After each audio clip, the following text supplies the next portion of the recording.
everyone! Welcome back to my channel, and for today's video guys, andito tayo sa Barangay Naling Sir Mendes, just around 8 minutes from Tagaytay. And ito yung entrance. This is the guardhouse. And we have here 3 houses and lot for sale.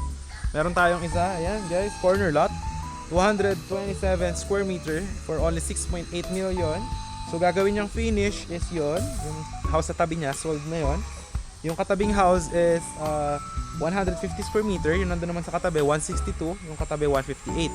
So yung 162 is just 5.9M, yung 158 is 5.8M. Ito 6.8 million. So yun yung bahay. And meron din tayo dito mga lots, no? As last 5 lots na 85 per square meter. Tapos na yung kalsada, pwede na siya pabakuran or pagawa ng house. So yeah, ikutan natin para makita nyo yung bahay. Ayan. So ito yung kalsada guys, napakalaki, no? Napakalaki ng kalsada. Ayan. Tapos ito yung 227 square meter. Ayan siya. Tapos ikutan natin yung halos patapos na house, which is yung katabi, para ma-visualize nyo yung magiging itsura nito pag tapos na. So babakuran din to with parking na ganyan. Yung ibang lots, meron 3 dito sa hilera na tong block na to, na 160 square meter, na 85 per square meter, free transfer of title. So yan. So for now guys, para mas makita nyo muna siya, is paliparan natin ng drone shot para makita nyo kung gaano siya kalapit sa Tagaytay, and yung access and yung aerial shot ng ating property that you will see here on 3, 2, 1. Ito po yung ating drone shot. Guys, yung ating property, ayan, malalaki po yung concrete roads, 10 and 8 meters po siya. Magkakaroon ng mga parks and playground, multi-purpose hall, and there will be lines for electricity and water, no? And along Barangay Road lang po yung property. Ang kagandahan guys, going to Tagaytay is around 8 minutes lamang po. And if you are going to the bayan ng Mendes, is very near lang din siya to the hospital, Macdo, church, and many more. So ito guys, may available tayo dito ng mga lots na 150 square meter, no? So for the 85 per square meter promo po siya, free transfer of title na din. Guys, nakita nyo naman po yung drone shot. Ito yung isa guys na corner lot na house. Ayan siya. So yan, ang lot is hanggang dito. Malaki po yan dito sa gilid. Ayan siya guys. Ayan, up to here. Ayan. So yung laki, babakuran din yan guys for your parking, no? Hanggang dito. Ayan, dyan. Okay. Tapos dito guys, parks and playground po yung gagawin, and basketball court. Ayan. Okay. Ayan yung guardhouse. So pasukin natin yung house para makita nyo. Ayan. Actually, pero ang magiging itsura niyan ay yung katabi. Okay. Kasi ito, may nakabili na, so tinatapos na yung bahay na yan. So ito po yung bahay. Ayan. Hi sir, picture lang. Ayan guys, so ito yung mga materyales. Ayan siya. Ito yung sa likod, hanggang dito pa yung lote niyan. Hanggang doon pa yan guys. Tapos pasara doon. Ayan. Okay. Tapos sa second floor is, akitin natin para makita nyo din.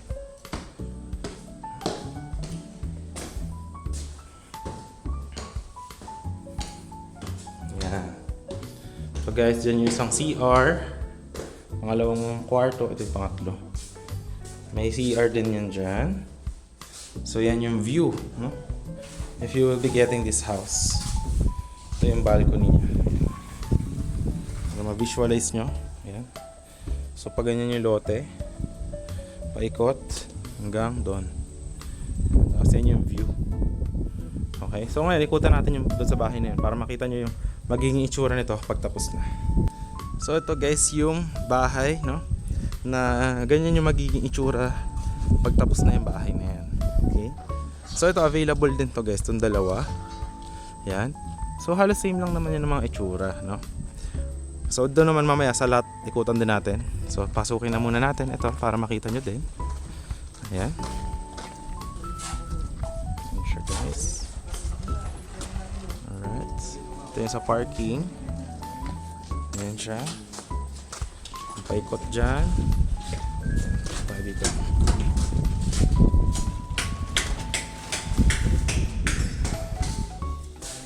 Ito yung isang CR.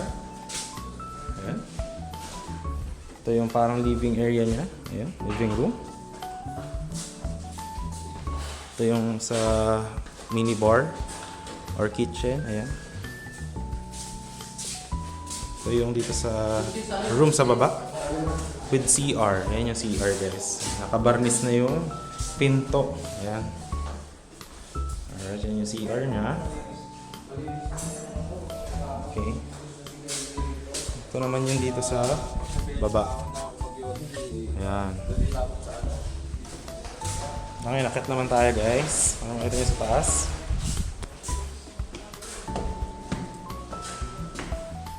Ayan, dito yung pataas. Ayan.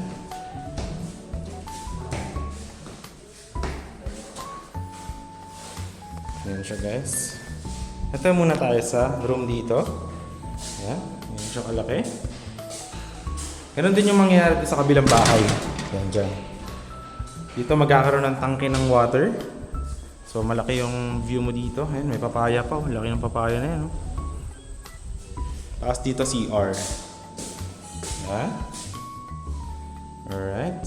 Ngayon, punta tayo dito sa kabilang room. Master's bedroom. Ayan.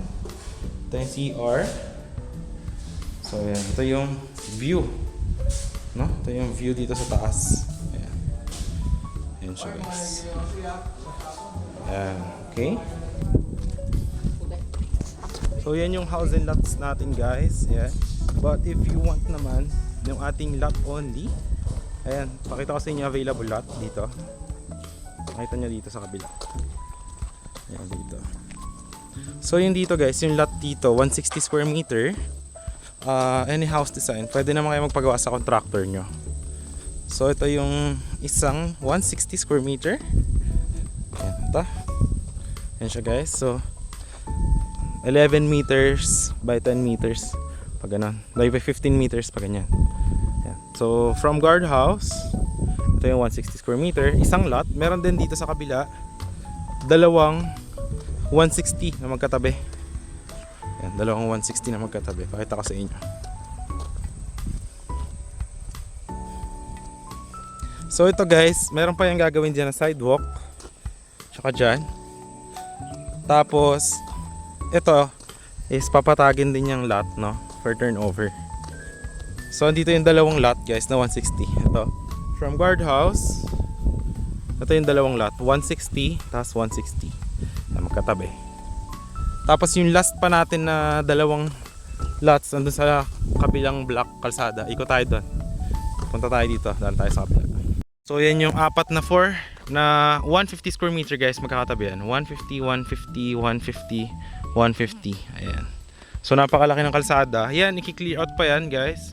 Tatanggalin din yung mga damo dyan. Aayusin. Magiging itsura is same doon sa ganun. Ito mga bato tatanggalin din yan. Kasi inaayos yung mga sa sidewalk eh. Ayan. So ito na yung kalsada. Ayan.